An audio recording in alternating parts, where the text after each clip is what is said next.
નમસ્કાર દર્શક મિત્રો, હું છું રૂપલ વણેચિયા. સંપૂર્ણ ન્યૂઝમાં આપનું સ્વાગત છે. ડીસા તાલુકાના રોબસ ગામે તળાવમાં પાણી આવતા ગ્રામજનો ખુશખુશાલ થઈ ગયા છે. સરકાર દ્વારા નર્મદાના પાણીથી તળાવ ભરવાની યોજના અંતર્ગત તળાવમાં પાણી ભરવામાં આવતા સ્થાનિક ખેડૂતે સરકારનો આભાર વ્યક્ત કર્યો હતો.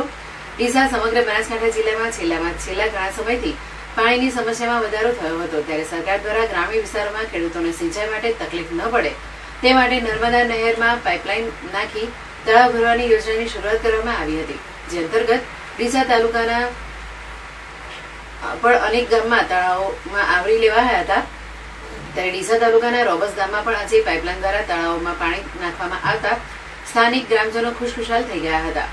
રોબસ ગામમાં નર્મદા જળાવના યોજનાની નહેરમાંથી પાઇપલાઇન દ્વારા તળાવમાં પાણી ભરવામાં આવ્યું છે અને હવે રોબસ ગામનો તળાવ ભરાઈ જતા આજુબાજુમાં પાણીના તળ ઊંચા આવશે અને ખેડૂતોને સિંચાઈ માટે પાણીની સમસ્યાથી છુટકારો મળશે, જેથી સ્થાનિક ખેડૂતો પણ આજે ખુશખુશાલ થઈ જતા વડાપ્રધાન નરેન્દ્ર મોદી, મુખ્યમંત્રી ભૂપેન્દ્ર પટેલ અને સ્થાનિક ધારાસભ્ય પ્રવીણ માહીનો આભાર વ્યક્ત કર્યો હતો.